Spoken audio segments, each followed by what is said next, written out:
I rank where the view is nothing less than phenomenal. For how I express and project from my abdominal. The only view better, both my daddy and my mama know.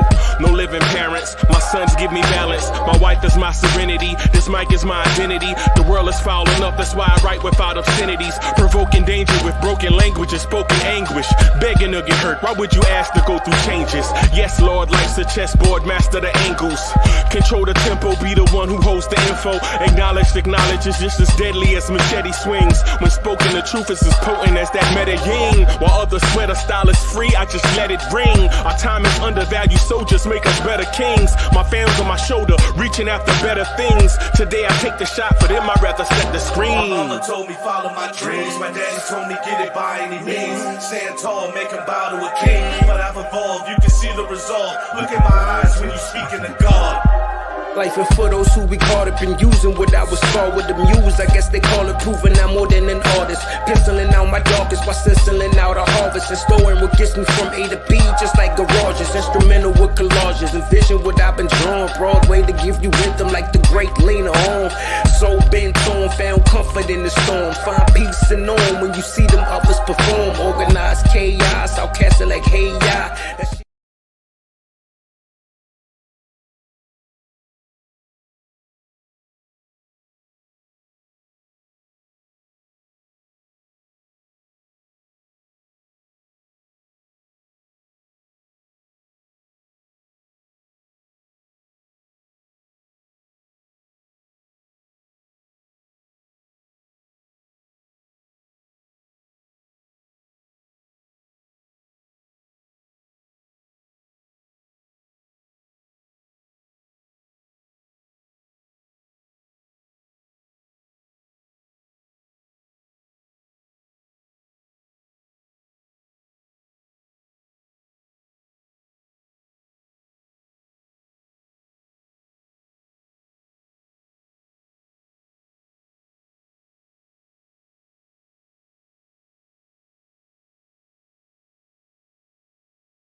Yo, party people in the place to be. What's good? Good morning. Good morning. Good morning.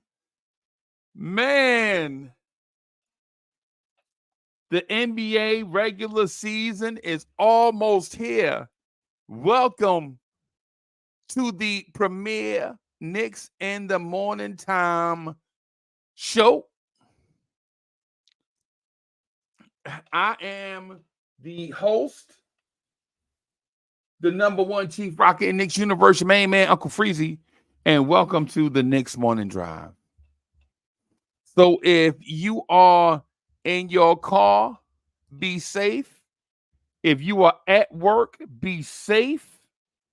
If you're in your cubicle listening to us on YouTube, be safe at work, man, and enjoy yourself. Buckle up for the next couple of hours or so. The next couple of hours or so of straight up New York Knicks basketball talk. I am very, very excited, in case you can't tell. I'm very, very excited, in case you can't tell. I am also this morning a little bit unorganized. Should have been here a little bit earlier, but life calls, just like for everybody else. So I want to get this conversation started with a few things. Some things a little bit major, some things not. If this is your first time rocking with us, please subscribe to the channel.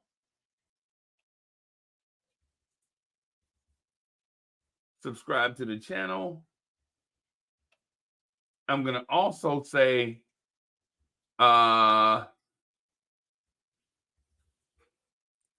like and share, comment, enjoy the chat. Enjoy the chat. And here we go. A lot of people have told me over the past few weeks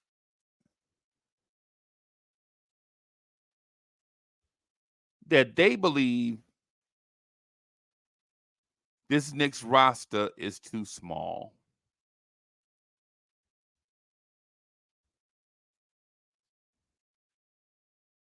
They believe that this roster is too small.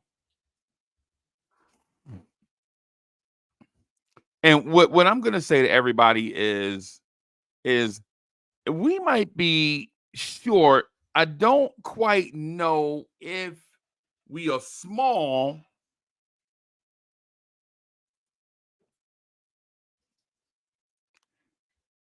but clearly, excuse me, the organization believes in what they're doing. The organization believes in what they are doing.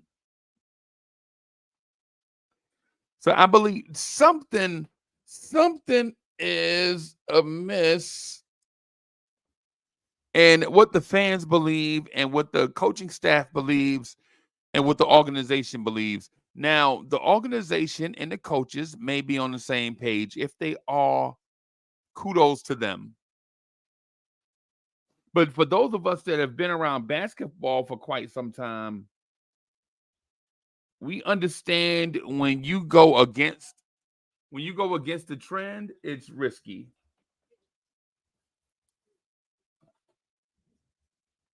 I'm looking for something to get this.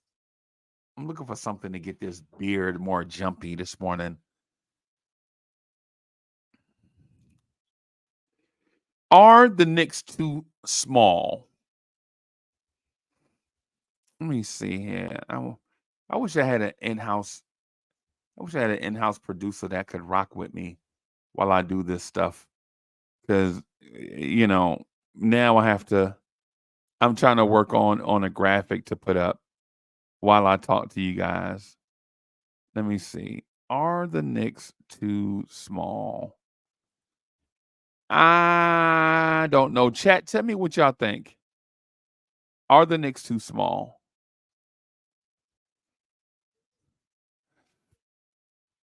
I don't know if they are or not. Hey, Miss Mocha. Miss Mocha just came in here cussing. Hold on, y'all.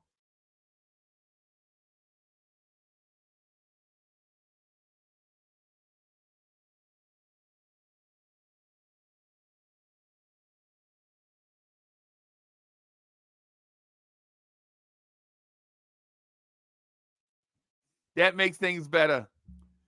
Right. So true story. True story. Just now, Miss Mocha bought your man's some lemon herbal tea in the Blorange Tears cup. If y'all can see that. So she bought your man, Uncle Freezie, some lemon herbal tea. And my dog, the butcher, Benny,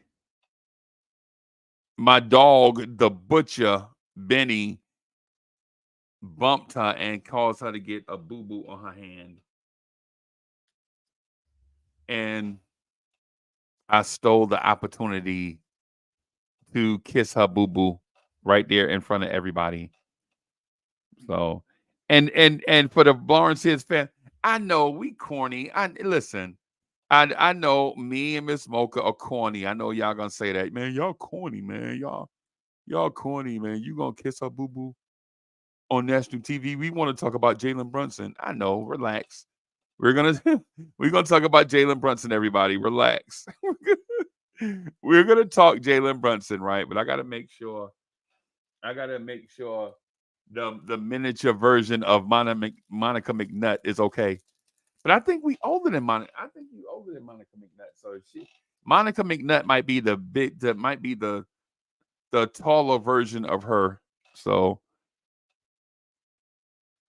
yeah. So my people are in the house. I see y'all. Kenny Payne is in the house. Kerry Cox is in the house. Bronx Mel was good. I see you. Pierre Moise is in the building. What's good, man? What's good, man? Yeah, I'm excited. I ain't gonna lie to you. NBA basketball is back. I had a couple of things happen, so I won't be able to make the Atlanta trip. I'm sad about that. I just can't make it. I have some family obligation this weekend. It's a family reunion type thing this weekend, so I won't be able to make the Atlanta trip. I'm sad about that. I totally forgot about both things. I forgot that both things occur on the same weekend, right? So I won't be able to make the Atlanta trip, and so I have to kind of plan to see my Knicks somewhere else. I don't know when I'll be able to see them. I got to plan. I'm hoping. I have to figure it out. We'll figure something out. We'll figure something out.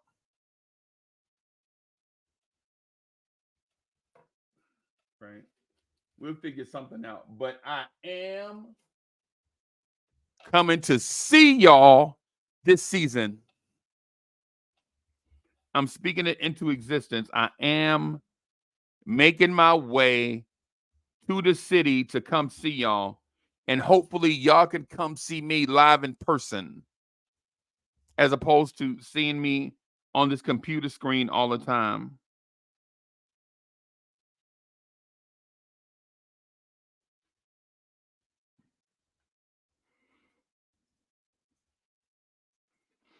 I need to see y'all, man.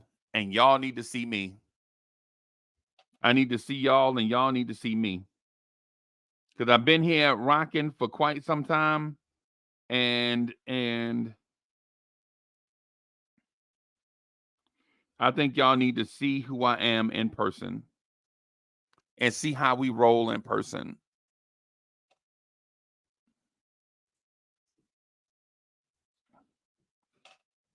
But other than that, let me get to my order of the day, which is the Knicks.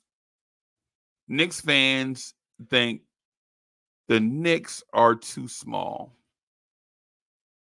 I have a solution for it, right? I have a solution for it. I'm going to make this graphic real quick and download it and put it up so we can have our talking points. I probably should have did this yesterday. Life comes at you fast. I didn't. So there's that part to it.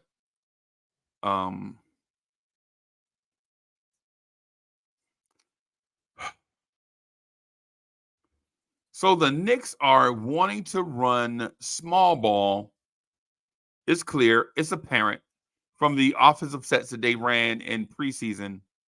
They want to run small ball, right? No harm in it, right? They're making an adjustment to the league adjustment, right? No harm in it. And when we say the Knicks are too small, the first thing people think about is when you say the Knicks are too small, the first thing people think about is not that the starting point guard is small. That's not what we're thinking, because we appreciate Jalen Brunson for who he is, right? That's not what we're saying. When we say the Knicks are too small, we're saying the Knicks are too small in all other areas, right? All areas. Like the Knicks are just too small all over the place. I'm trying to get this graphic, put this graphic up, but I think I may have waited too late. Let me see.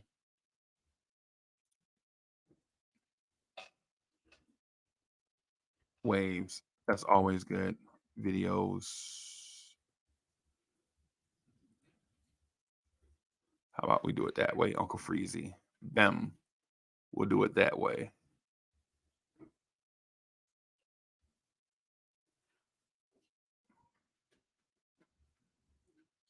Again, I probably should have did this last night, but I didn't, man. So it's water under the bridge now. So, but we will do this. Put this up there so we can all have something to keep track. Yeah. That looks good. Okay. Okay, let me read some comments in here. So why haven't we signed IQ? Hey, we have until tomorrow, right? That's another thing. That's another thing, man, that I'm going to talk about today. And it's part of the reason why I'm doing a graphic, because I want some of these topics. I want y'all to have a preview of some of the topics that we're gonna that we want to talk about. So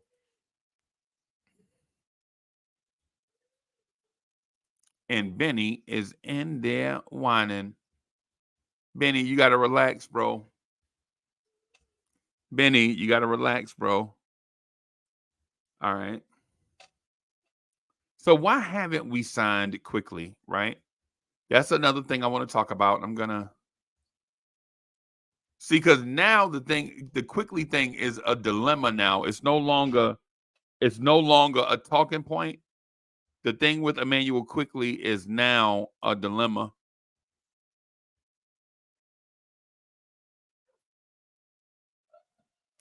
Where's my Quickley stuff at? Benny, you gotta relax, bro.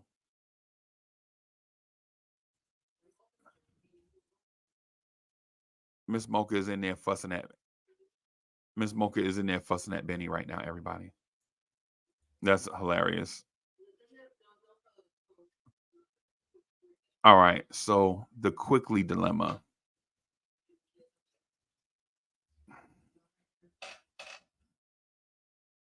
How do you spell dilemma with one L or two? I'm gonna one L, two M's, says the college graduate. Okay. All right. So let me put that right here for Quickley. All right. All right. Let me do this.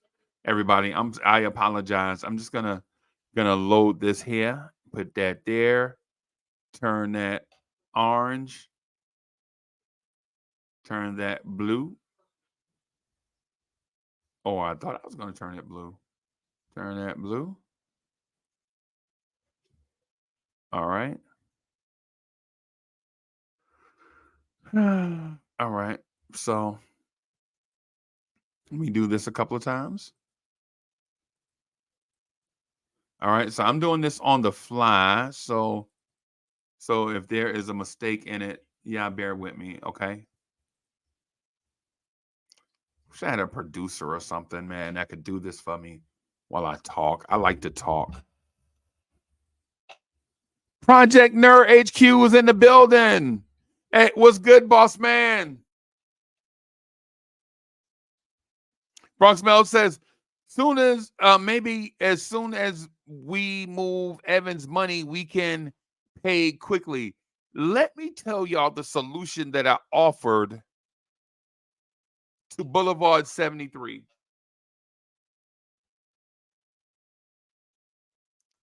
All right, before I do that, let me throw something out there for my man Heck. Heck says at 11 a.m. today, Knicks Morning Brew is back with new co-host Jerry Ferrara, Turtle from Entourage. Y'all know the vibe. Proctor from Power TV show. Gotta get you on. I called you this weekend. We gotta set it up. Yeah, man, we gotta set it up, bro. We gotta set it up, man. So salute to Project Nerd HQ. That's my guy. We got to get back on vibes and stuff. Heck, we got to get back on vibes and stuff so I could just open the mic and let you go, just let you rock, right? And so I'm down for with Jerry, man. Listen, man, yeah, man. I don't know if the stage would be big enough for the egos. You know what I'm saying? I don't know if the stage will be big enough for the ego, but I'll be there. You know what I'm saying? Just let me know. Let me know when, bro. And you know what I'm saying? I'll be there, man. Just give me a heads up. You know how it is. Um so here's the thing. I pitched a thing to Boulevard 73, right? Because you listen, I understand complaining. I know what complaining is. Complaints are necessary. And in times of distress, man, you gotta complain about stuff in order to resolve issues and things of that sort. So I understand that, right? I understand that. Here's my thing. You should also come up with a solution. Most times, you know, so we were in a solution-based business. We're in a solution-based environment, right? So what we should do is in times where things go awry, when things go awry, we should, you know, oh, let me fix that some. All right, let me fix that some. We should offer up solutions. So here's my solution. Here's my solution to the Evan Fournier dilemma. And y'all bear with me, right?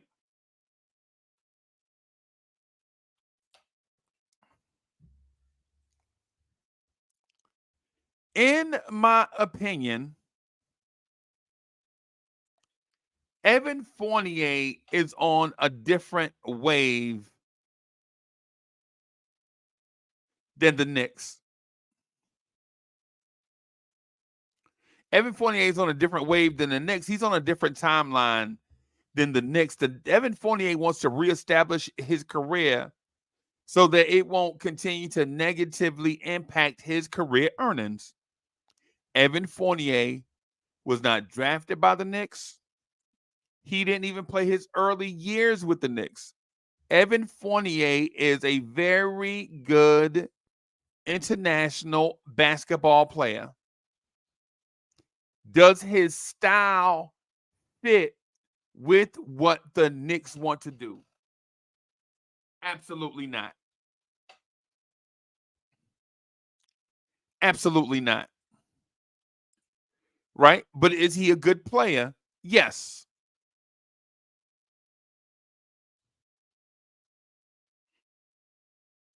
And there's no harm in saying that Evan Fournier is a good player whose style doesn't fit.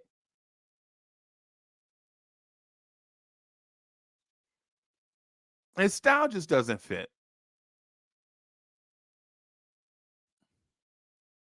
Evan Fournier is a excellent offensive creator when given the opportunity to get his shots up. Can net you about 14 to 15 points per game on decent efficiencies from the floor.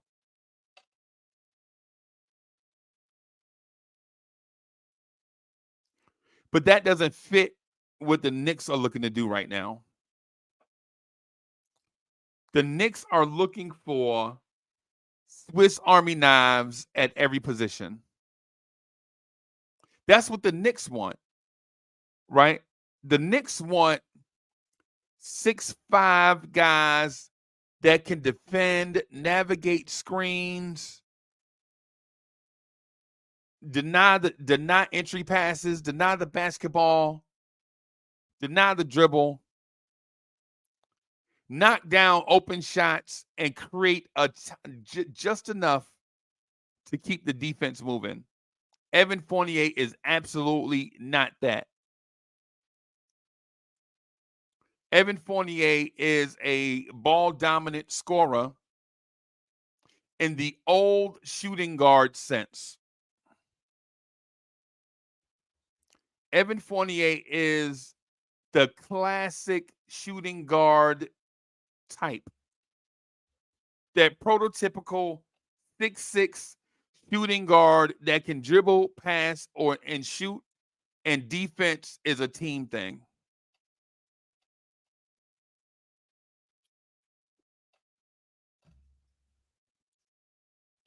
That's what Evan Fournier is, right?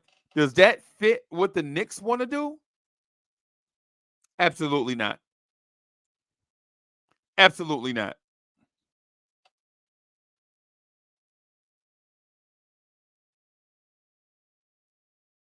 Are the Knicks too small? Some people say yes. Some people say yes. That absolutely, the Knicks are too small. So Project Nerd HQ says, appreciate you for always showing love. Because of your platform, I was able to build myself up and get to where I am now. Freezie will always be top 3 in my eyes. Top 3, yeah, man. Yeah, man. Yeah, man. Hey, keep doing your thing, brother, and we're going to keep supporting, man. Keep doing your thing, and we are going to keep supporting, brother. That's just how things go. Keep doing your thing, and we're going to keep supporting.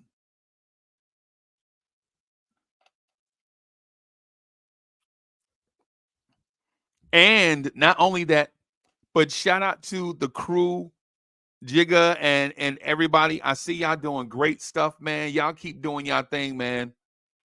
Just keep rocking and rolling, man. Keep doing y'all thing.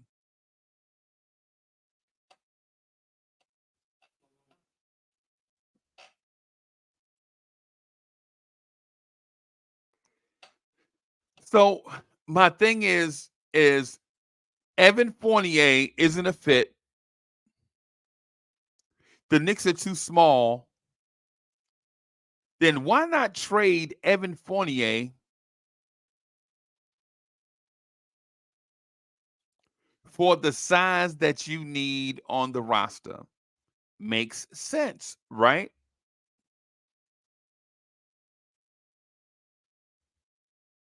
Why not trade Evan Fournier for the size that you need on the roster? Here's the thing. Y'all tell me where the position, the biggest need is at what position?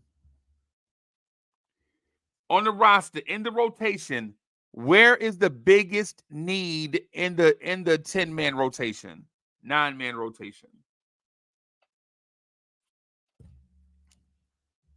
That's easy, right?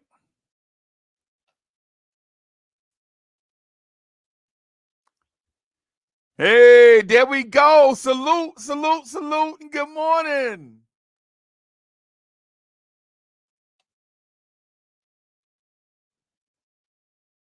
Okay, okay.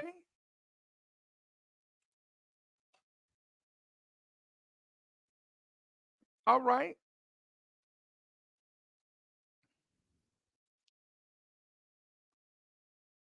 Right. Yep. I think yep. I knew as soon as I saw it.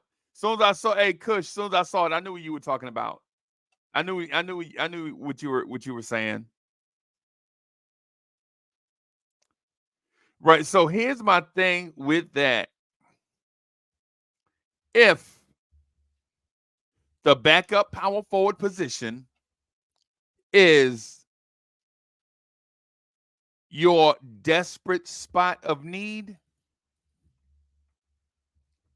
trade Evan Fournier for a backup power forward.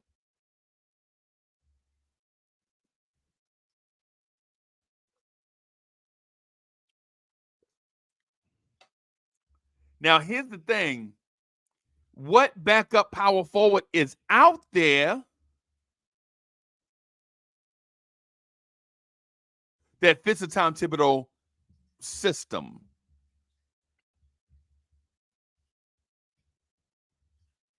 What backup power forward is out there that fits a Tom Thibodeau system?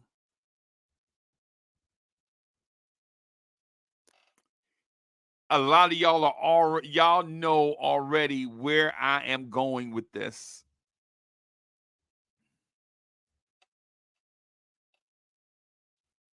Real King is in the building.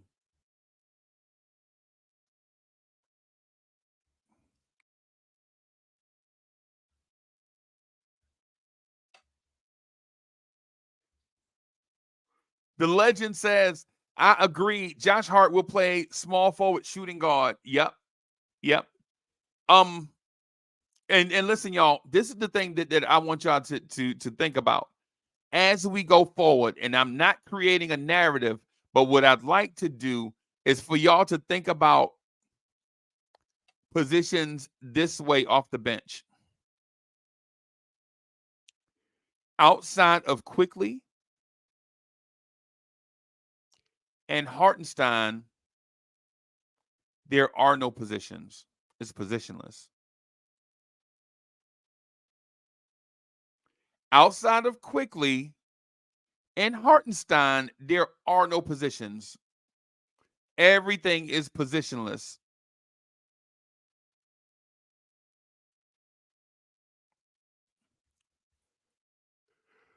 G.I. is in the building. How about them Cowboys?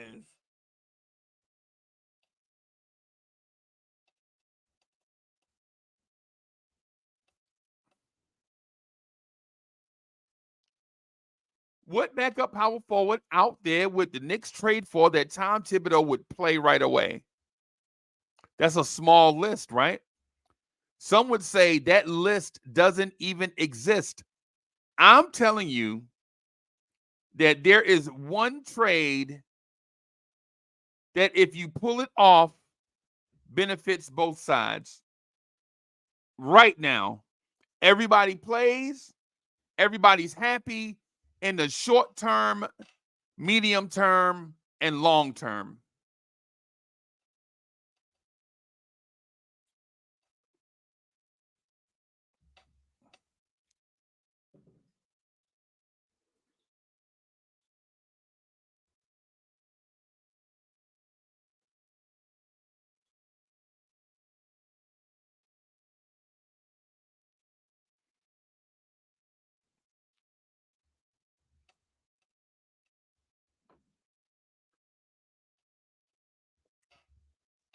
Y'all ready for this trade? Okay.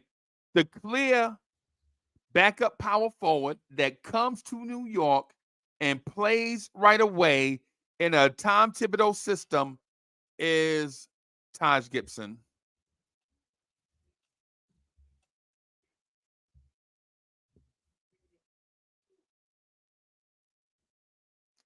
The clear power forward that comes to the Knicks and fits into a Tom Thibodeau system is Taj Gibson.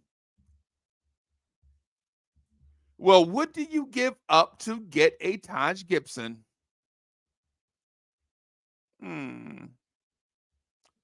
How about the loose change in your ashtray, Evan Fournier? Now, here's the thing. I know what you guys are going to say. Hey, man, you know, the money doesn't match. Evan Fournier makes $15 million more a year than Taj Gibson. And this is what I'll say to you for that. I don't know what the Wizards cap looks like right now. I don't even care. The Washington Wizards will make that work. They already have a couple of young guys in the Evan Fournier mold.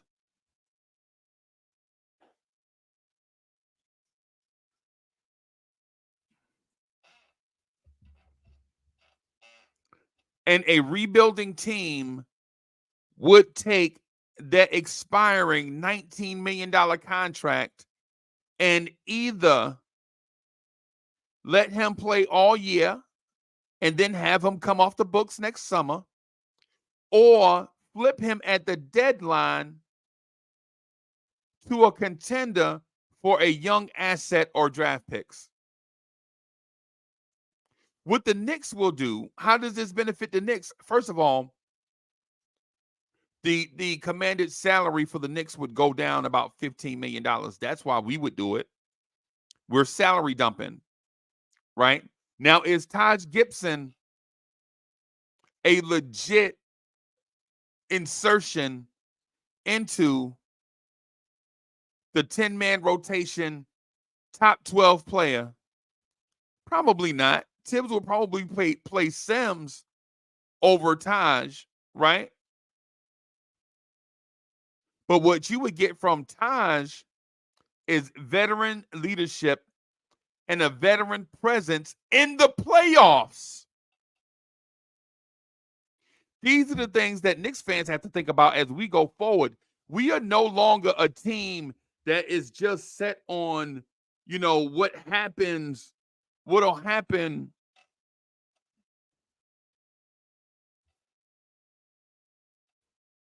The Knicks are no longer a team that is just concerned with what happens in the regular season.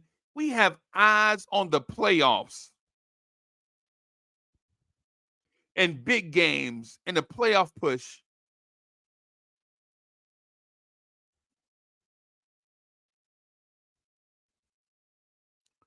And for those that have watched championship teams over the years, you know what championship teams stack their bench with veteran, battle-tested players.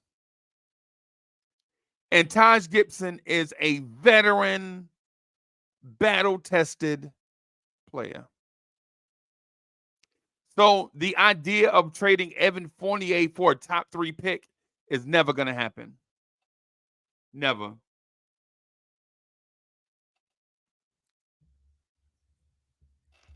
It's never going to happen. Paris Duggar says, as for Quickley, pay that's money. It's money, man. Paris Duggar, thank you for the generous contribution.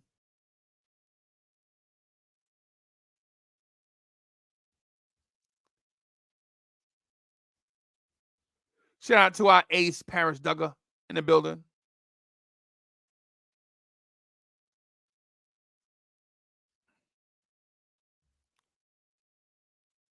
So the bringing back of Taj Gibson is not setting your future on the right path by that acquisition.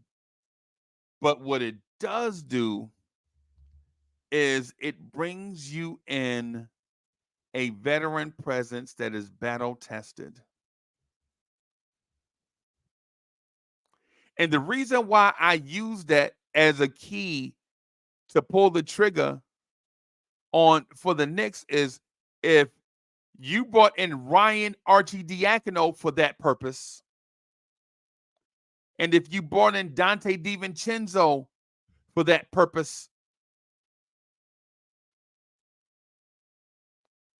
and neither have contributed more to the NBA in their career than Taj Gibson, though Taj Gibson is at the end of the road, why would you not bring in a Taj Gibson to help your veterans, help your bigs, help the size issue that you're having, and provide that veteran leadership, especially in a playoff run?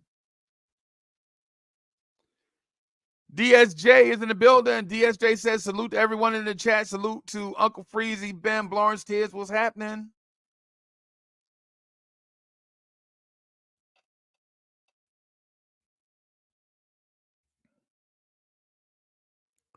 This is clear. This Evan Fournier for Taj Gibson move makes so much sense on so many different. Everybody wins. All four entities win. The Knicks win. The Wizards win. Fournier wins. Taj Gibson wins. It's a match made in heaven. And not that being from Fort Greene, Brooklyn makes any difference, but Taj Gibson is from Fort Greene. And I think Taj Gibson enjoyed his time with the Knicks.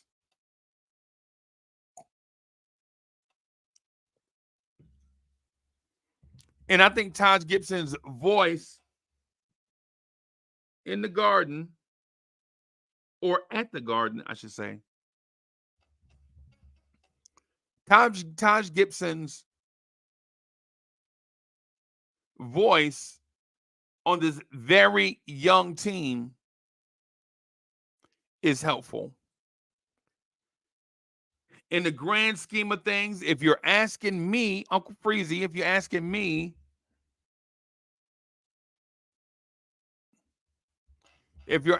me, why would I trade for Taj Gibson? It's because the Knicks have a clear direction.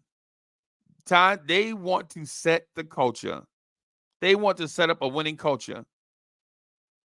And Taj Gibson is the professional veteran that I think would come in to this Knicks team and add to the culture setting process. Then why not? It's Taj Gibson. It's Taj. Most fans, I find, love Taj Gibson. They dislike his age, but they love the person. They dislike the fact that Taj Gibson is maybe 38, 39 years old at this point.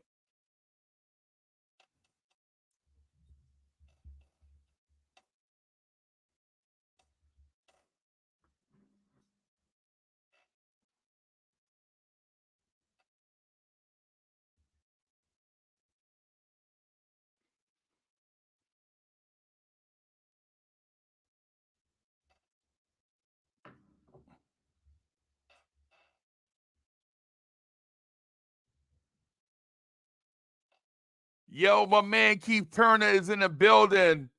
Oh, boy.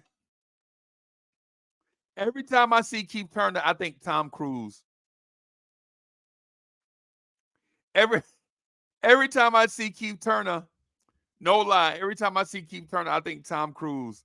I think like he got one hand holding on to the edge of a cliff, and then in the other hand he's smoking a cigarette. Like, shout out to my man Keith Turner. Jay Singh is in the building. What's good, man? Hey, Jay, listen, man. I already done started. I threw a stick of dynamite in the conversation already by saying trade Evan Fournier for Taj Gibson. In my belief, I think everything fits. You add size, you add a veteran, you add a very, very, very professional and teachable and competent NBA player.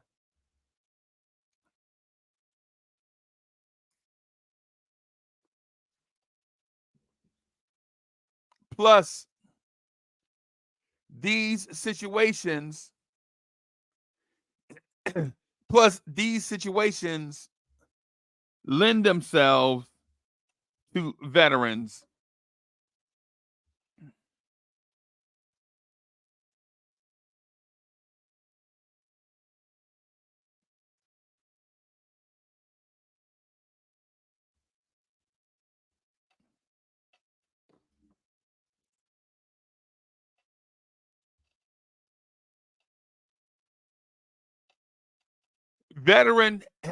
Aging veterans.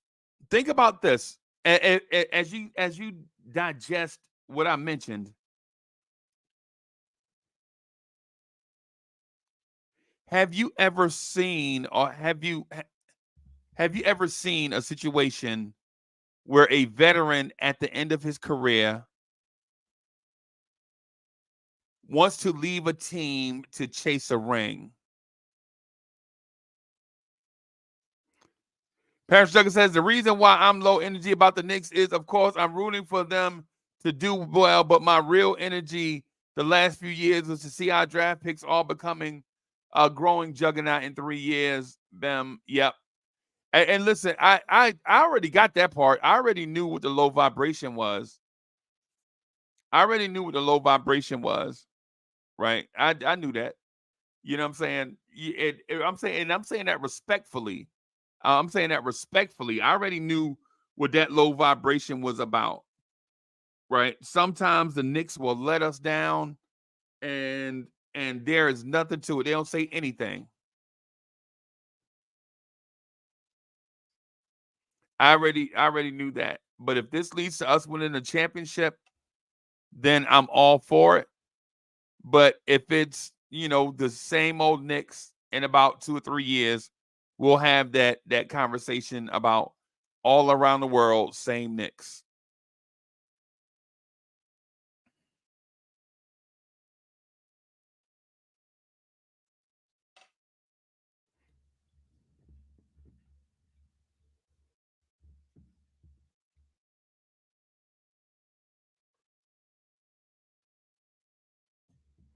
So your Fournier to the Wizards thing. Fournier goes, he gets all the shots a shooter can handle.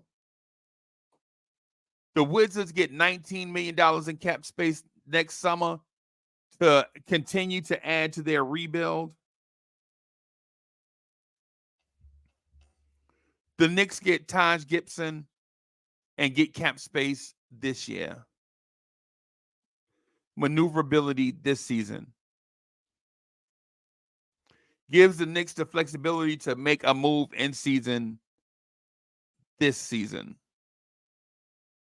A Taj Gibson move is a win now move. And so you ask Knicks fans, are you concerned about 3 years from now, or are you concerned with the moment? Cam Goldberg is in the building. What's good? Cam says, I don't understand why Tibbs does not go with a 10-man rotation and go big with bench with Jericho Sims at backup power forward. Cam, I think that's where he's headed. What you just said is where I think Tom Thibodeau was headed. I think that's where he's. But the point of contention is not Jericho Sims. The point of contention is Evan Fournier.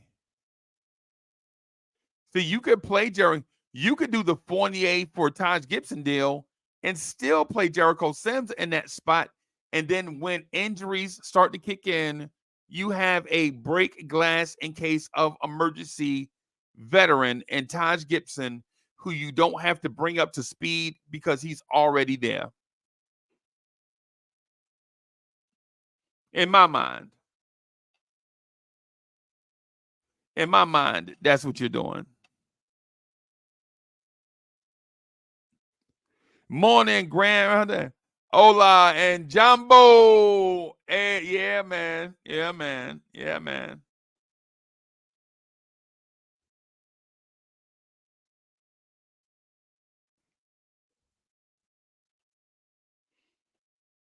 Yeah, man. And so I think that's what it is. So Cam is right on, right? Cam is right on with that. Oh boy, Cam says Evan Fournier cannot play. The whole team plays bad when Fournier plays. Yeah, he's not a fit for us. He's not a fit for us. So instead of keeping him here and that contract, why not go out and get a guy that you know fits what we do? And he's got a great relationship with RJ and Quickley and Grimes and the young players. Taj Gibson is like their uncle, man.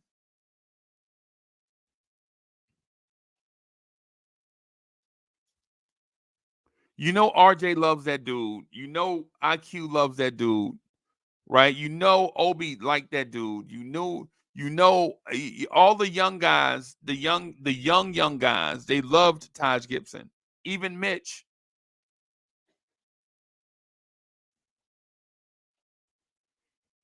Let me get a water or something. Hold on.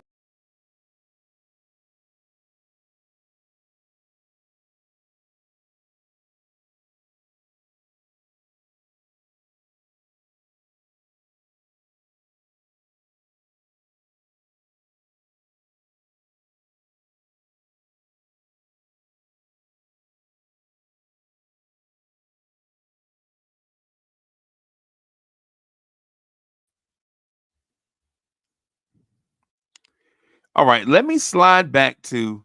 I just want to mention that I'm gonna Leon Rose make it happen. Leon Rose make it happen.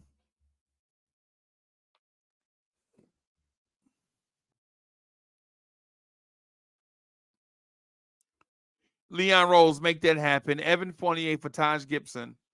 Even if they have to send us somebody in return that we don't want, make that happen.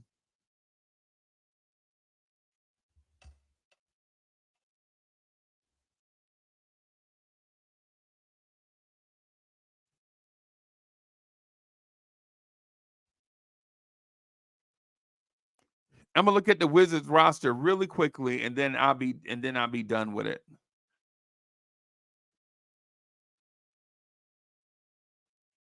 I'm gonna look at the Wizards roster really quickly, and then I'll be.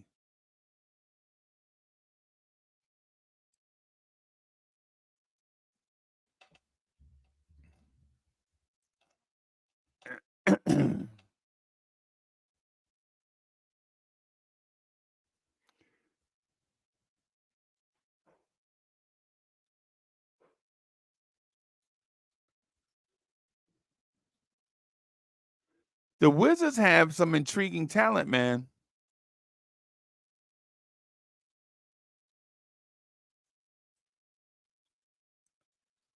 The Wizards have some intriguing young talent and some intriguing old talent.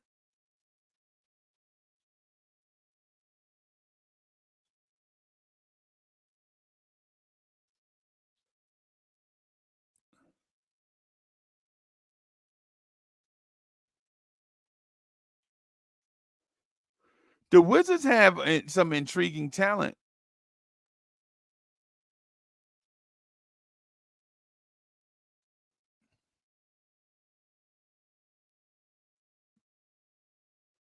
That Patrick Baldwin kid gives me Kevin Knox vibes.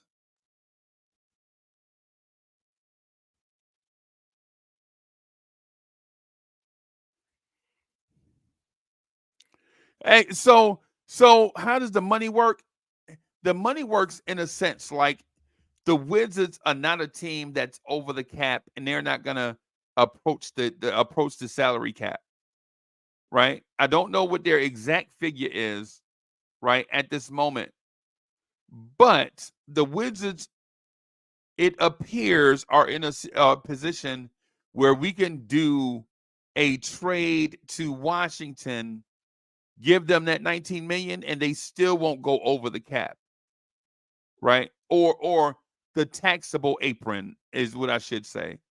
The Wizards can take on Fournier's contract and not get close enough to the taxable apron where it impacts them negatively. And if they do, if they do somehow, and if they are somehow closer than what we all anticipate, then we could take Taj Gibson's contract. We could take Taj Gibson's $2 million and another bad contract like Landry Shamet, right? So we could take Landry Shamet's contract, right? And what that does is it puts us in a position where it gives you. Thank you.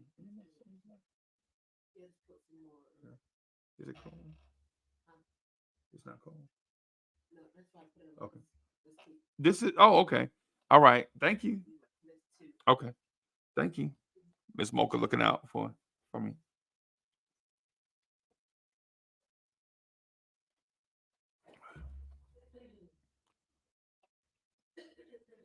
And Kerry Cox says the Wizards are headed to the lottery. Absolutely. Absolutely.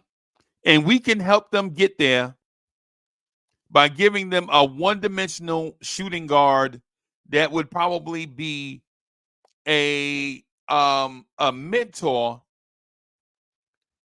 to the other young French dude they just got at the draft. You can send Evan Fournier, the French legend, to the Wizards to help mentor the young French guy they just drafted or just acquired at the draft, Bilal Coulibaly. That's my selling point. Right? So they have cap holes of 41. Oh, we. They had to, yeah, as soon as I saw, oh, yeah, we'd have to take back a player. And so we'd have to take back a player in exchange. Probably somebody in that $10 million range. So we'd have to take back.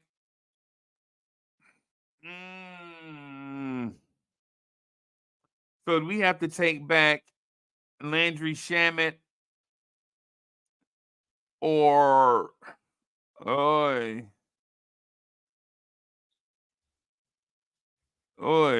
yeah, anybody else's. Yeah, I don't know if it'd be worth it at that point. I don't know if it'd be worth it at that point. We'd have to take back either Landry Shamet or a Denny Avdija type contract. Anything that gets complicated. If it gets complicated, I won't do it, Kerry Cox. I ain't gonna lie. If it gets complicated, man, I'm not doing it.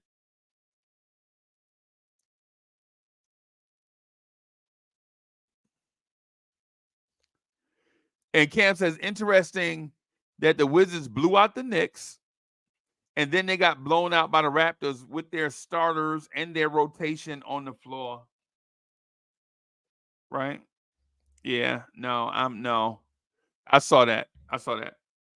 And Jordan Poole looked terrible, by the way. Great point, Cam. And Jordan Poole looked terrible.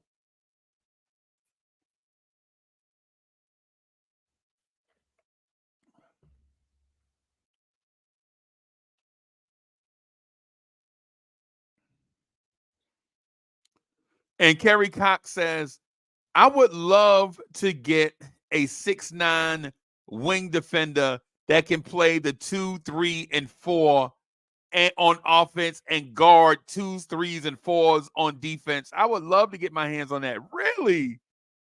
Really? I'm with you. I'm with you on that. But they're not going to trade Evan Fournier for Denny Avdija. That's hustling backwards for them. because Denny Avdija is a vending machine version of Franz Wagner, and so they're not going to give that up just for Evan Fournier, right? They're not going to give that up for an Evan Fournier. It doesn't make sense in any circle for them to do that. And to be quite honest with you, I could understand why they wouldn't. Y'all hit that like button for your guy. Support the channel, man. Get those likes up. Good morning to everybody at work. Salute to all my retirees out there listening. Nothing but love to all my retirees that work their whole life and now get the opportunity to sit back and kick it. Salute to everybody that's out there grinding, listening.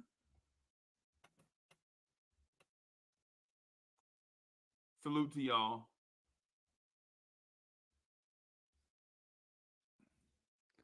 And Cam says, I think the Knicks buy out Evan Fournier. No, if the Knicks, I was with Cam all morning. You see how I was with Cam all morning? Now he want to put a rock in my shoe. I was with Cam all morning. Now he want to put a rock in my shoe. I'm gonna say this to that, right? I'm gonna say this to that. If the Knicks buy out Evan Fournier, this front office is laughable.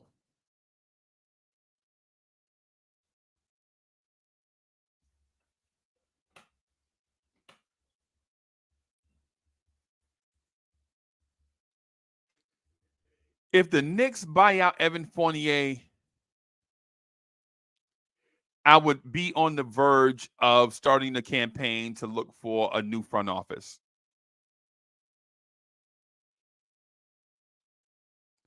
Right? Because there are a lot of things the front office did. You let them live. You know, we live with what they do because you figure they have a plan. But if you buy out one of your prize free agents again, then we can't trust this front office with the checkbook.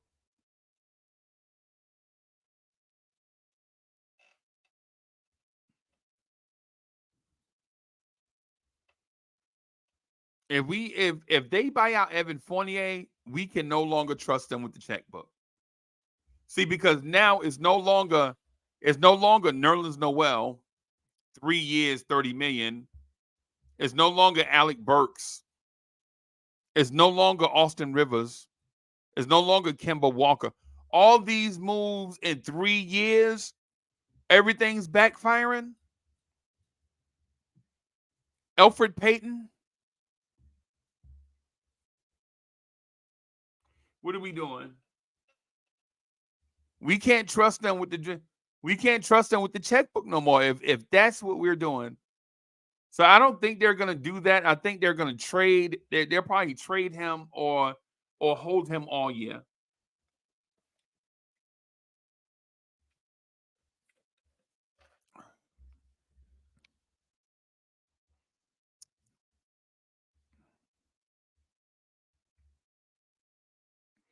Let's talk about our guy though. Let's talk about our guy quickly. Let's talk about Quickley.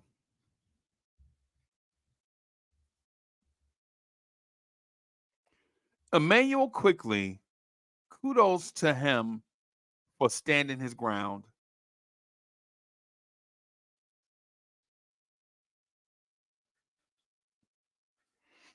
Yeah, I was thinking the same thing. I was thinking the same thing. If nobody wants him, see, there's where things get dicey. Is he not wanted, or is he not wanted for a certain price?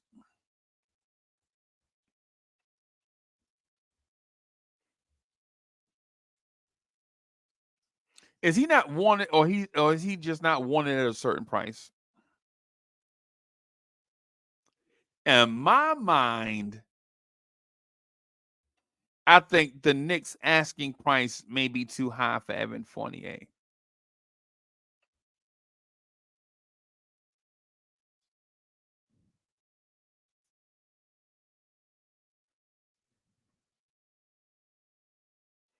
The asking price for Evan Fournier may be too high.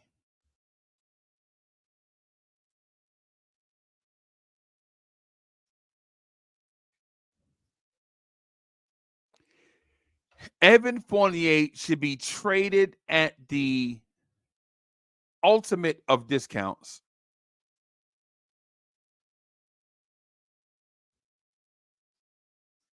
Right? At the ultimate of discounts.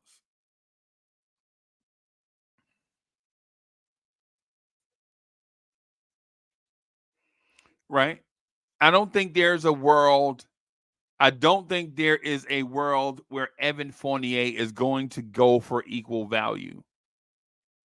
So if he's not going to go for equal value, then trade him for less.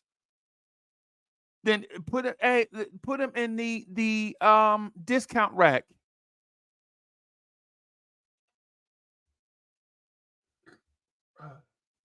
Excuse me.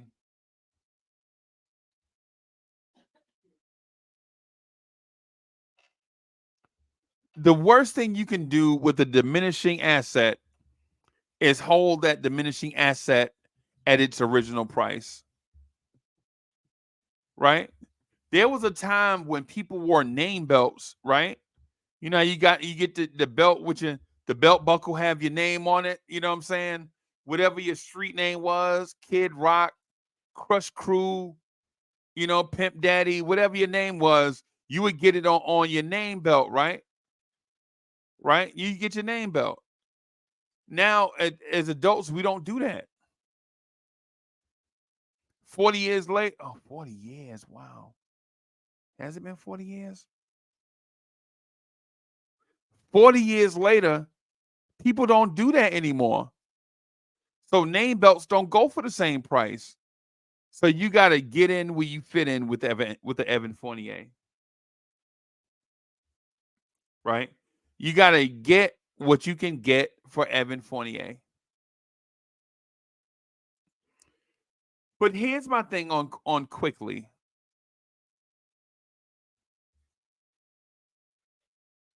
Let me slide.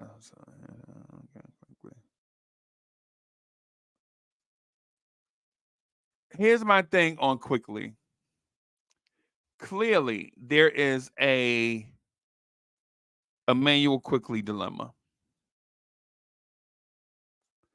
In my mind, Emmanuel Quickley is a 5-year, $125 million a year player.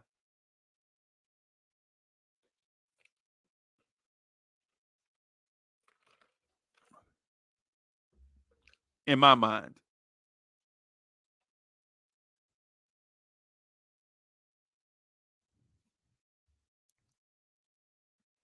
Paris Douglas says every successful business makes mistakes, but yep, I agree. Every successful business makes mistakes and when you make the mistake, you have to learn from it, right?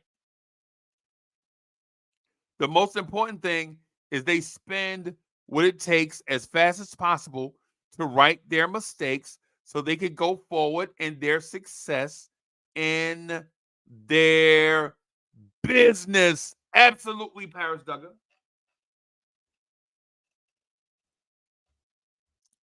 Absolutely.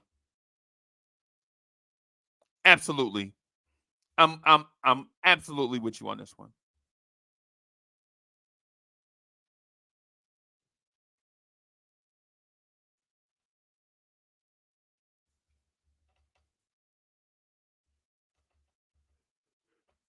Yep. Yep. Kerry Cox says 125 million is a whole lot. No, don't think about 125. Think about the AAV, the average annual value. The average annual value.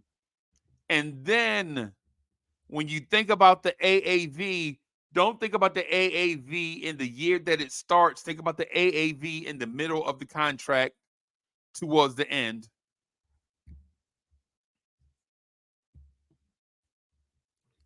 If Karl Anthony Towns, if Jaylen Brown in 4 years are going to be making $63 million, $63 million,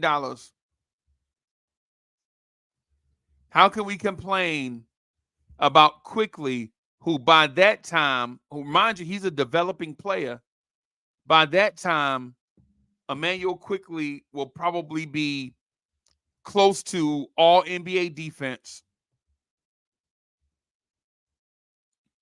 maybe even a starter on an NBA team somewhere at $25 million.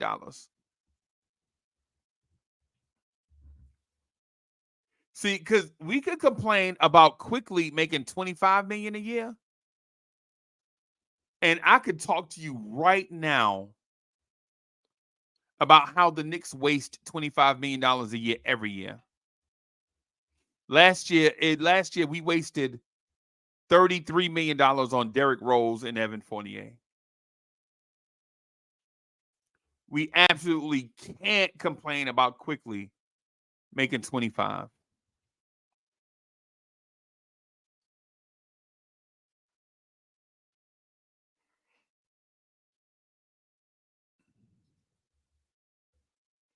Right now, Evan Fournier is making $18,857,153.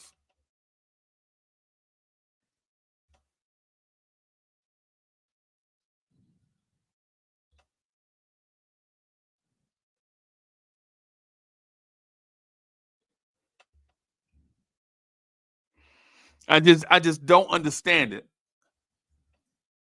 Why would we have an issue?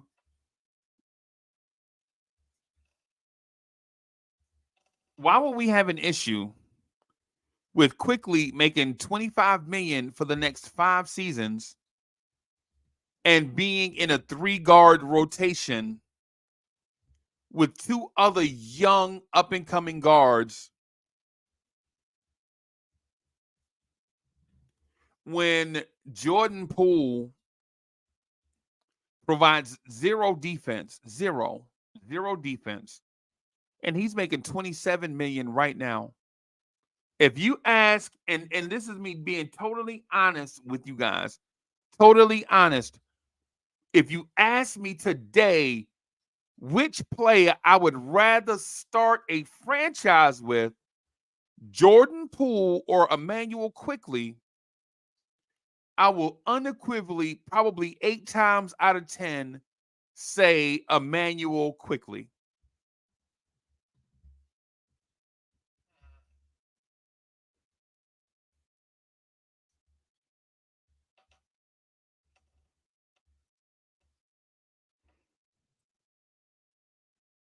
And if I'm Emmanuel Quickley, I'm absolutely not taking a hometown discount, right? When I see that the front office is giving nepotism contracts, or that's the way they look sometimes. Now, I'm sure some of these guys are really good, but it clearly it gives me the homeboy vibes, right?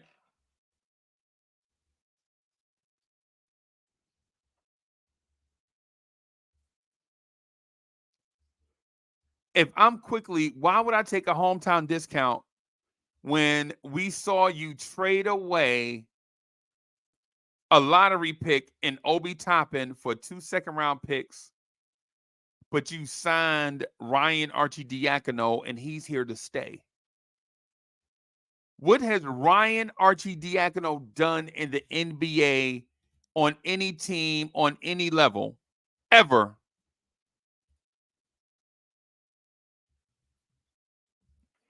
If I'm Quickley, no, I'm not taking no discount. And if I'm at the end of the season, if I'm Julius Randle, no, I'm not taking any discounts. They paid Josh Hart $18+ million a year to be the second or third dude off the bench. No disrespect to Josh Hart, but NBA front offices do not trade away first-round picks for guys that are going to come off the bench. Only the Knicks do. Only the Knicks, this front office will do that. Now, it may pay off dividends in the long run, and we may not understand it right now. And listen, I will be the first to say that I didn't understand why they did it, right? So I'm not being overly critical. What I'm saying is this has got to work, but it doesn't look traditional. It's not a traditional move.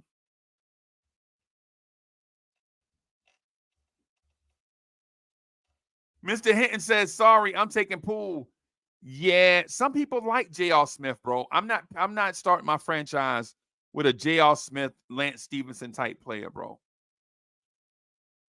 I'm not starting my franchise with a Lance Stevenson type guy, bro. I just can't do it. I just can't. I wish I could. I just can't bring myself to it.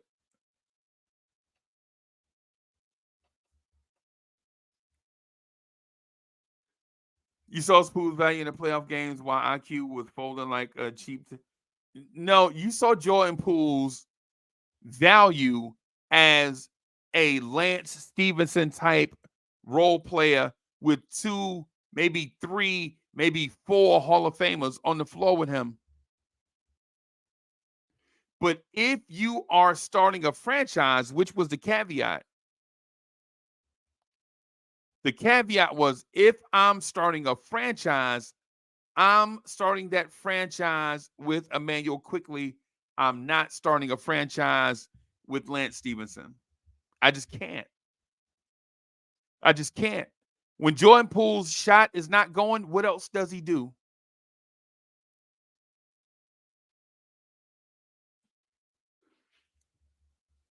The answer to that is simple. When Jordan Poole's shot is not going, what does he do? He keeps shooting. When his shot's not going, he just keeps shooting. Quickley's a better defender. Quickley is a better three-point shooter. And I'm going to say this, and it's going to sound wild OD, but I'm going to say it anyway. I think Quickley is a more efficient scorer than Jordan Poole. I'm sorry. Yeah, now that's a different question. That's a real different question. Okay, I got you.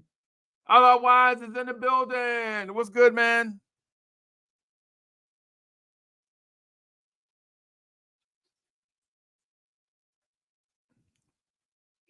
The Quickley thing is, if you're Emmanuel Quickley, why would you take a hometown discount when you see they threw money away with Evan Fournier? They threw money away with Ryan Arcidiacono. They signed Josh Hart to $18 million per after the season. And if you're Quickley, you're going to take $18 million on a long-term contract to stay the backup point guard with the Knicks? No, you have to bet on yourself. And if I'm Emmanuel Quickley, I'm betting on myself.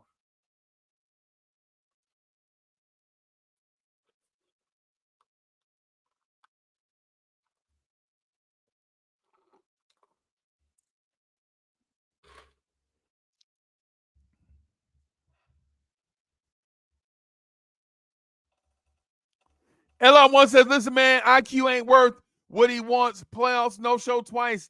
6-man and whatever, still brings the ball up court, picks up his dribble, and spins away on his pivot foot, looking to pass the ball. But But at one point during this regular season, and it was a brief stint, it might have been 3 weeks. It might have been 3 weeks, maybe a month. And I was putting the thing up from NBA.com. I was showing everybody every day.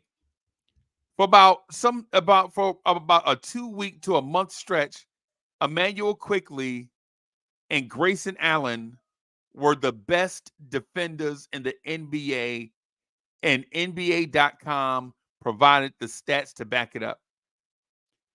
1 week it would be Grayson Allen and Quickley 2.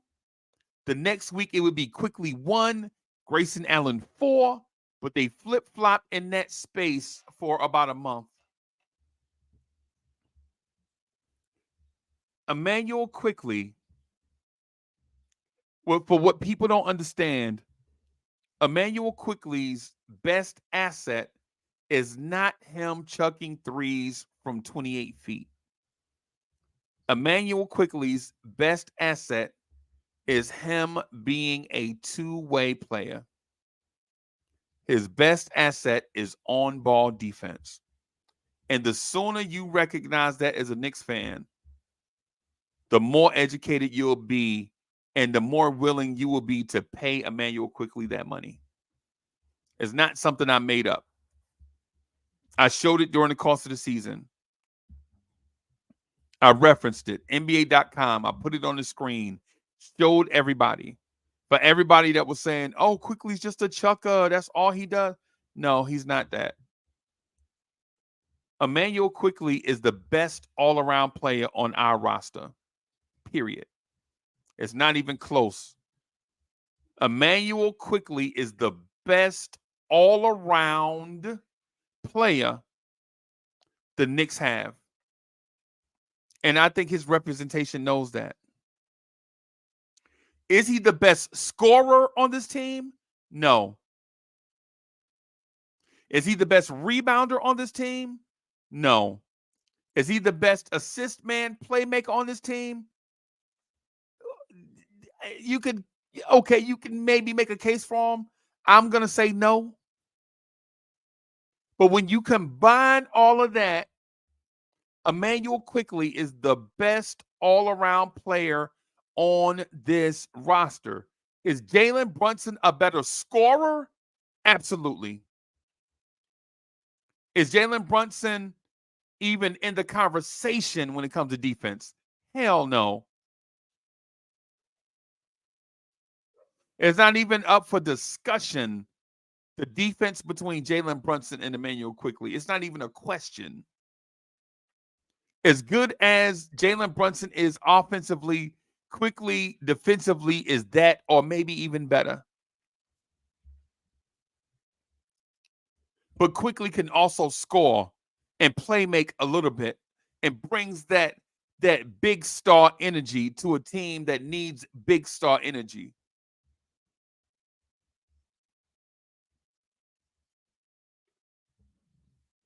Can Emmanuel Quickley carry a scoring load like Julius Randle? No. Can Emmanuel Quickley get to the basket relentlessly like RJ Barrett? No. See, every time I talk about Emmanuel Quickley, my dog go crazy. Benny, I'm saying good stuff about Quickley this time. Benny, I'm saying good stuff about Quickley this time. Benny don't like when I talk about Quickley. He like Benny is Quickley Hive. You know what I'm saying?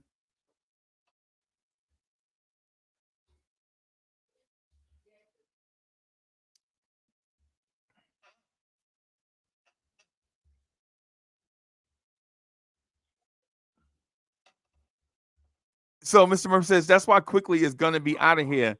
Can't pay everyone. Probably not. Probably not. But at the same time, if you chose to pay the wrong people, we got Ryan Arcidiacono, who is here to stay. You got Dante DiVincenzo that's here to stay. You got Josh Hart that's here to stay. that means at the end of the season, familiar names may have to go. Miles McBride, Emmanuel Quickley. I mean, those names may have to go. And if you're one of those, if you're one of those that was in the develop the youth hive, you may be frustrated.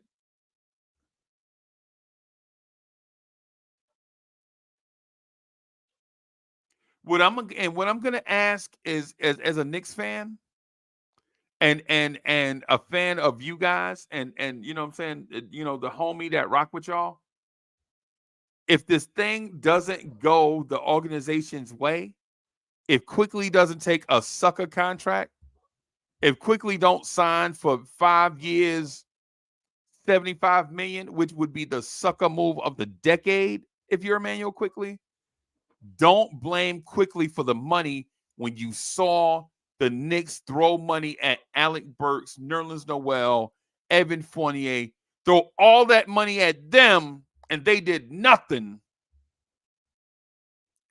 But Quickly is homegrown, came up through the system. He got here the same time as the current coach got here. Went through all the struggles, ups and downs. He's battle tested. He's in this environment. He contributed to a winning culture. And if you just trade him away for a random pick that you'll never use, then you got to start pointing the finger at the front office. Then when Quickly goes to a team to be their long-term answer at point guard, maybe New Orleans, when Quickly goes to a place like New Orleans and is the long-term starter and makes an all-star team because he's surrounded by great individual talent that only needs a point guard to bring it all together. Remember, y'all were saying Quickly doesn't deserve $25 million a year.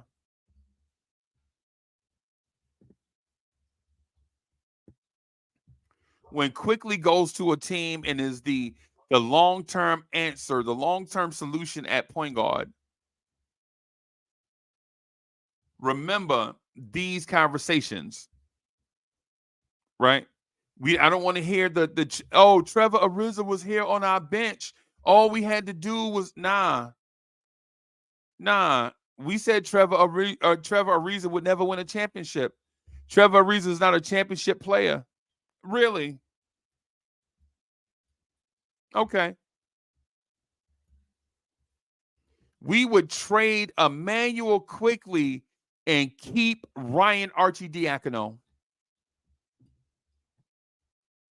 Knicks fans, chat, is that really where we are? Trade Emmanuel Quickley because he wants NBA starter money? But we're keeping Ryan Arcidiacono and Dante DiVincenzo? And I know y'all love the way Dante DiVincenzo been looking with the Knicks. I get that. I get that. He's poking balls away. He's stirring stuff up. I like Dante DiVincenzo also. Yo, C-Mac is in the building. C-Mac says that's my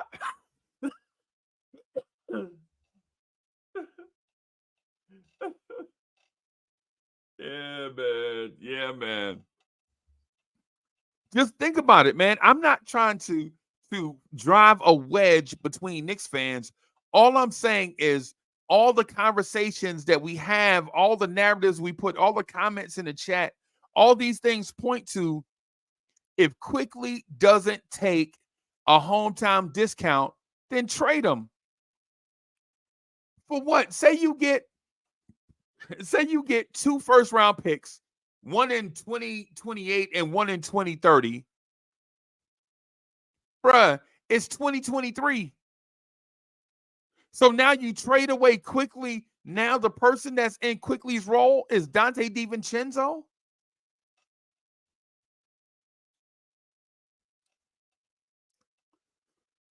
Right? So you trade away Quickly to insert Miles McBride, Dante DiVincenzo, and Ryan Arcidiacono.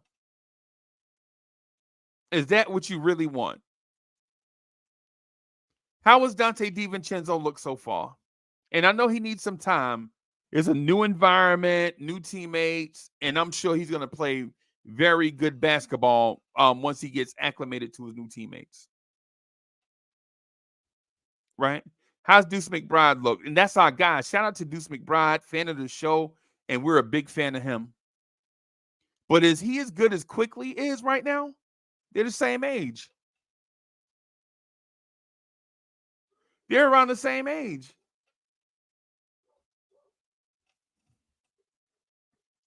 So you don't pay Emmanuel Quickley, and he goes to restricted free agency, and instead of letting him leave for free, you trade him. 2 first-round picks. Say you get one in 2025 and one in 2030. How does that help you when you make the playoffs this year?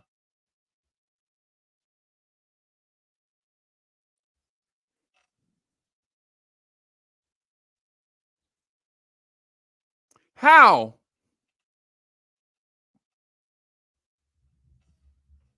How does that help you this season?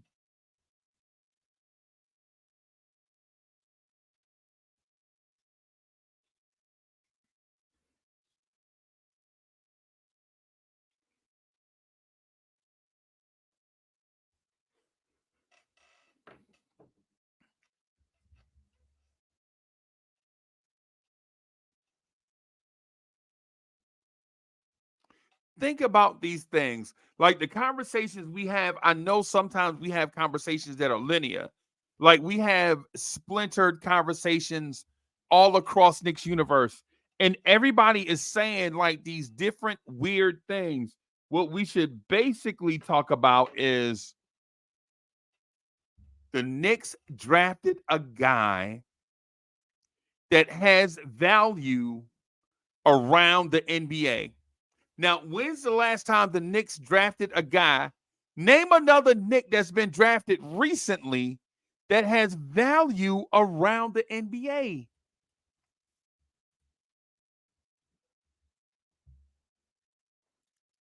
Can you go get something for Mitchell Robinson right now? A second-round pick? Maybe. Can you go get something for RJ Barrett right now?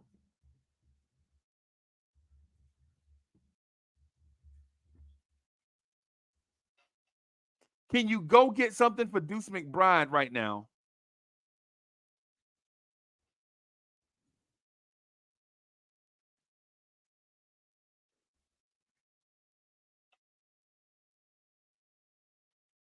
Right. Can you get something for what can you get for Quentin Grimes right now? Can you get something for Quentin Grimes? And what I'm saying is, can you go get something better than what you're sending?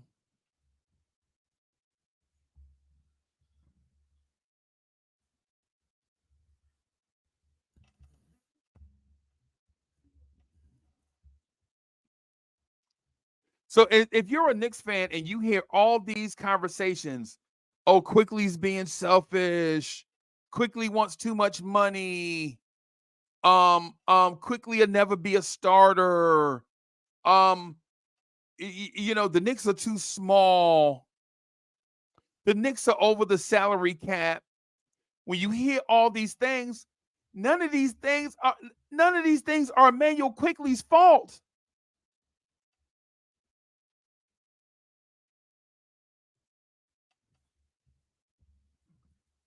The only thing that Quickley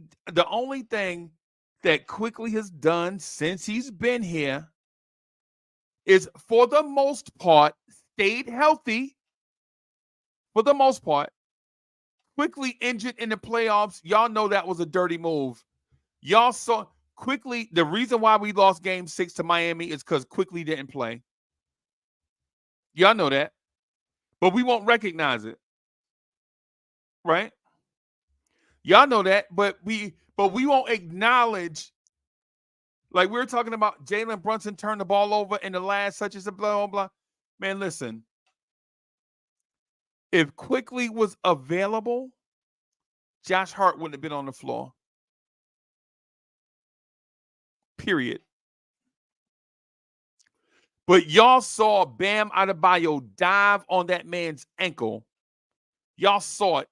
If you're a Knicks fan and you remember Game 5 in the open floor, Bam Adebayo dove on Quickley's ankle and then reached for a basketball.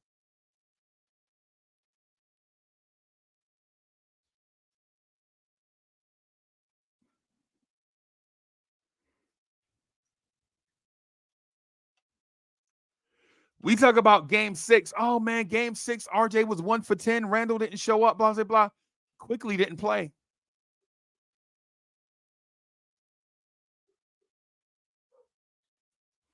And I know it seems as if I'm parsing participles, but I'm not. I'm actually doing the opposite. I'm actually bringing things together for us to talk about. I'm actually bringing these things together. I want us to recognize that things don't happen in a vacuum.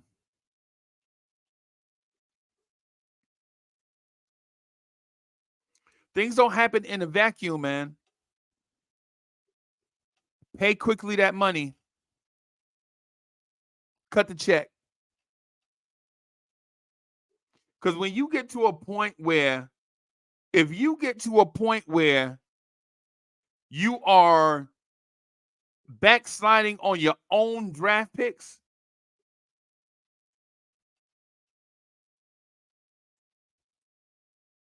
when you get to a point where you're moonwalking on your own draft picks, that makes us think that you shouldn't be the front office. Because the thing is you traded Obi before you paid him, right? In my mind, the only reason why they traded Obi is because they didn't want to pay Obi an extension. In my mind, the only reason why this front office traded Obi Toppin. The only reason why they paid Obi is because it's business. It's not because they disliked them, man. They signed his brother in free agency, and he might make the roster.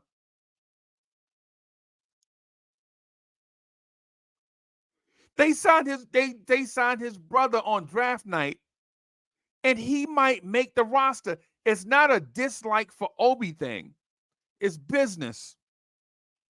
So if you're trading away Obi Toppin and you hadn't given Quickley an extension yet, it's like that old Houdini song.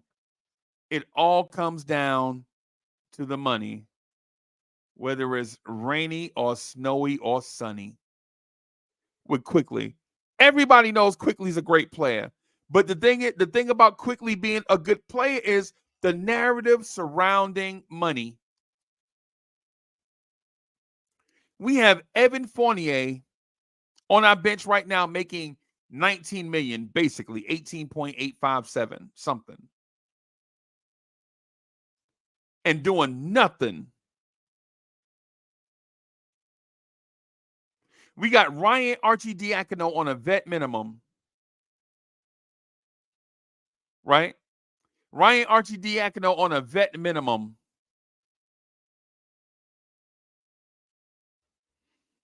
And you telling me that Ryan Arcidiacono, Evan Fournier, and Quickley's current contract can't be paid to Quickley? What are we doing out here? What are we doing out here?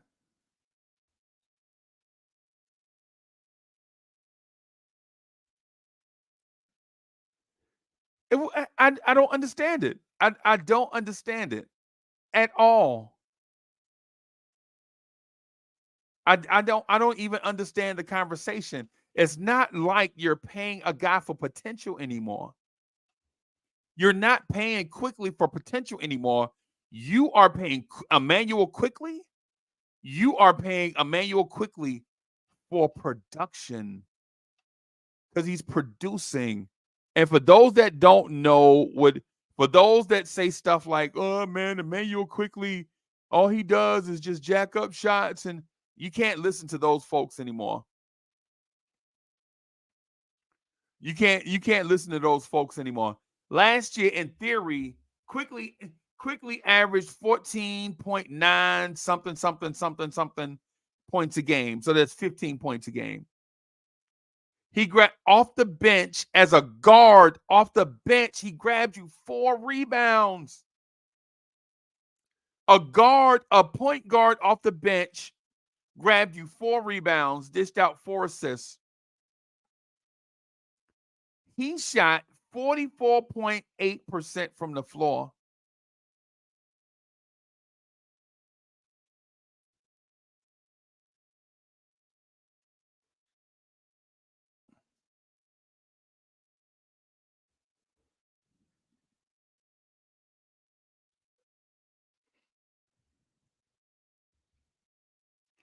The last time you saw Emmanuel Quickley in a live NBA game, he played 20 minutes and exited with an ankle injury. He scored you 12 points in 20 minutes.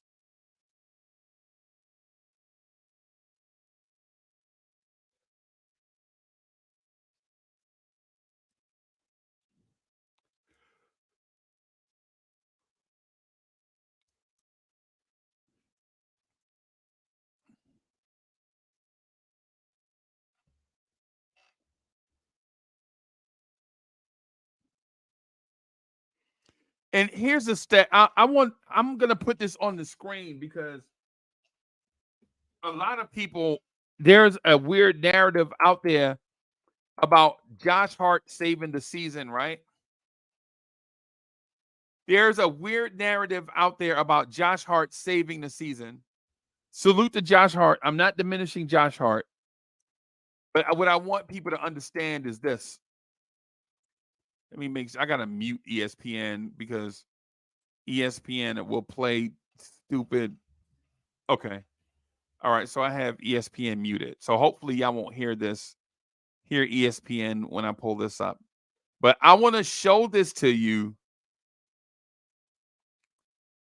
so that we can stop these weird narratives, so that we can combat narratives with facts.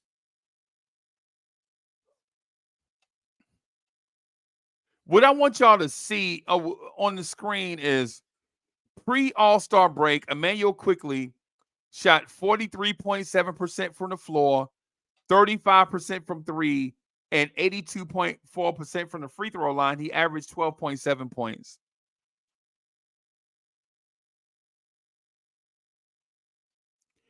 After the All-Star break,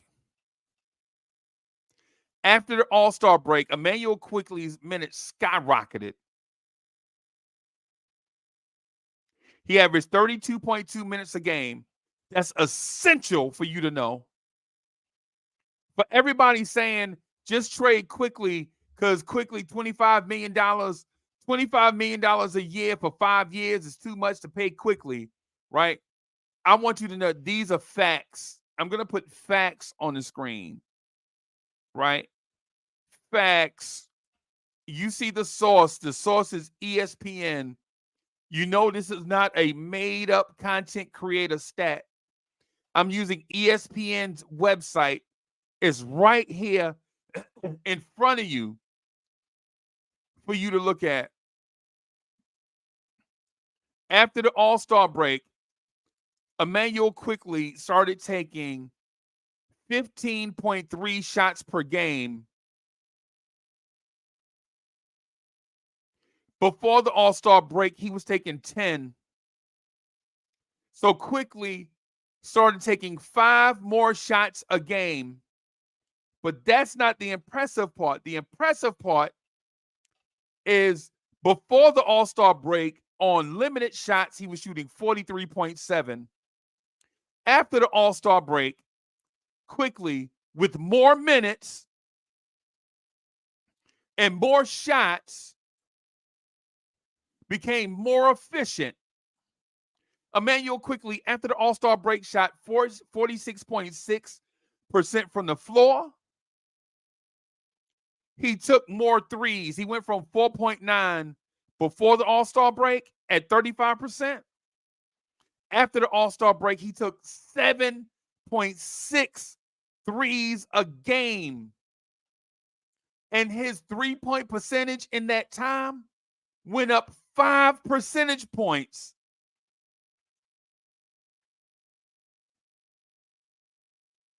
Quickley, during this time, shot 40% from the floor. We got to stop with this Emmanuel Quickley. It's just a random chucker.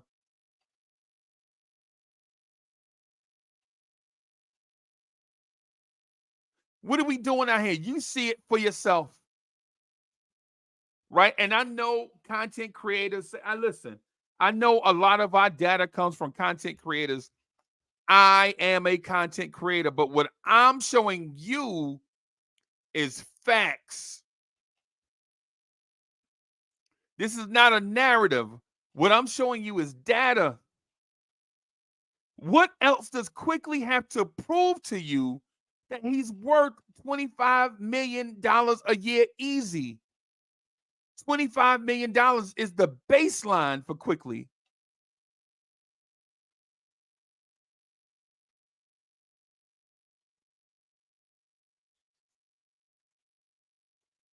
That man shot 81% from the floor. After the All-Star break, Emmanuel Quickley averaged 21 points per game on super efficiency. Knicks fans, is this not what you want? Do you want a shooter that makes shots? Do you want a undersized defender that defends like a dog every night? Do you not want a guy that performs like this in the Garden? Y'all know the Garden is a tough place to play. Y'all know New York is a tough place to play for people that wear that Knicks jersey. And all that man does is come out here after the All-Star break. After the All-Star break, he shot 46.6. He shot 40% from the floor. He shot 80% from three. He averaged 21 points a game. He grabbed you 4.5. He grabbed you 4.5 rebounds, got you 4.2 assists. And we're out here like, yeah, but Ryan Arcidiacono can do that. Yeah, Quickley good, but Ryan Arcidiacono and Dante DiVincenzo can do that.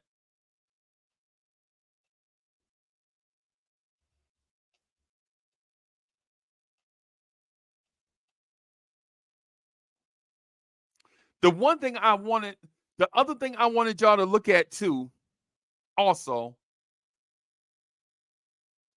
right, is look at the Knicks wins and losses, right?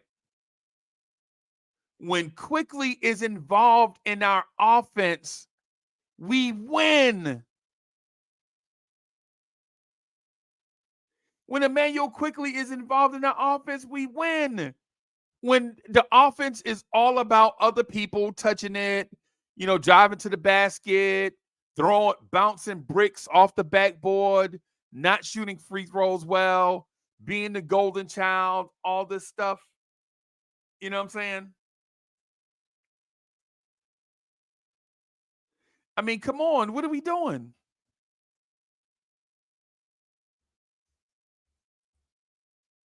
And so Mr. Murphy says you can't compare IQ. And yeah, I can't. Yeah, I can. Absolutely.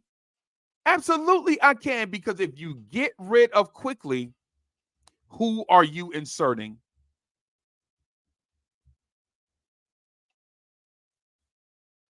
My mans. If you get rid of Quickley for draft picks, who's going to get Quickley's minutes?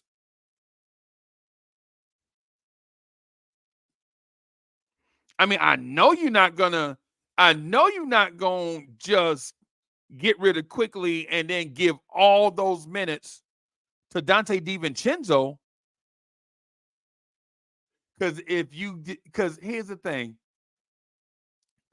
If you trade away Quickley for whatever, and Dante DiVincenzo gets all those minutes, that tells me this front office has no idea how to develop talent. I'm sorry. Narratives don't go away. Facts don't go away just because a player goes away.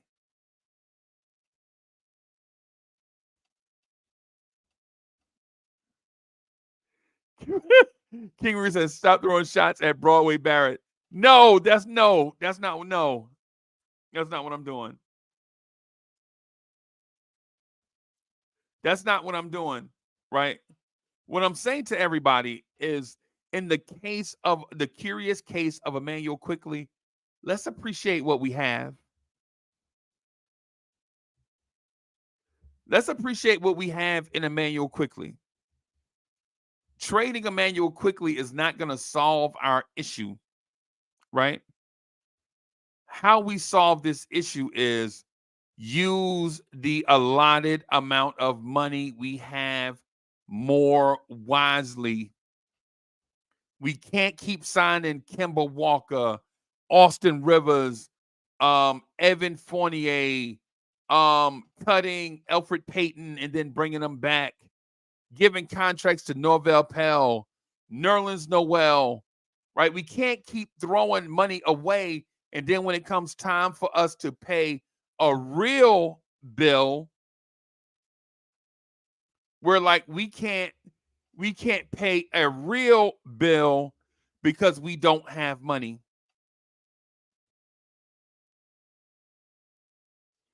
Right?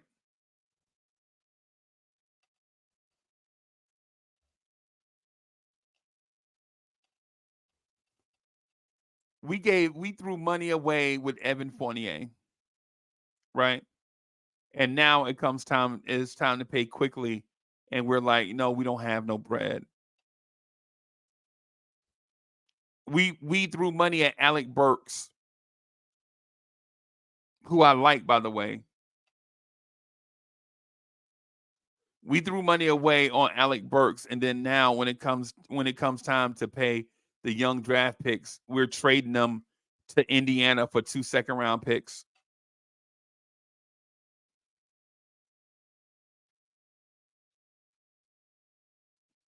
At what point are we going to realize that you can't throw money away on Derrick Rose? Either you pay him and let Derrick Rose play, or you don't pay him at all. And we're out here talking about Emmanuel Quickley.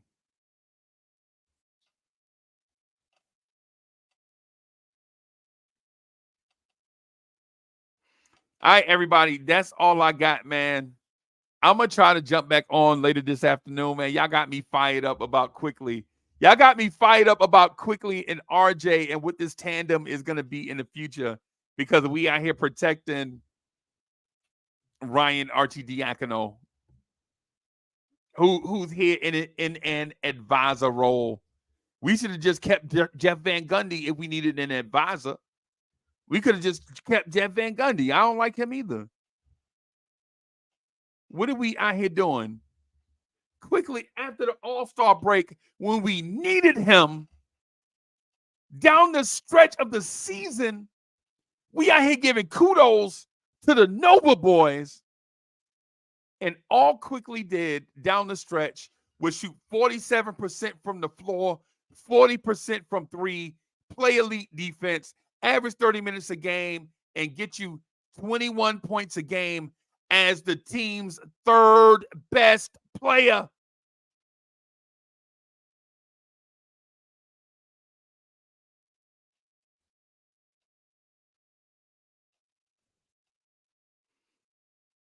Quickley, down the stretch, averaged 21 points a game when we needed him.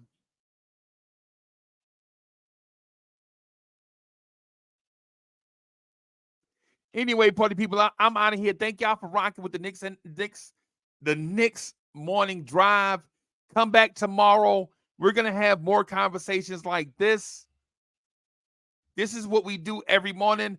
I hope I help you get part way through your morning, whether you're at work, in your studio, working from home, in the garage, everything like that. Y'all want to continue having conversations like this? Subscribe to the channel, hit the like button. I'm the #1 Chief Rock at Knicks Universe, your main man, Uncle Freezie. I'm out of here. I will holler at y'all later.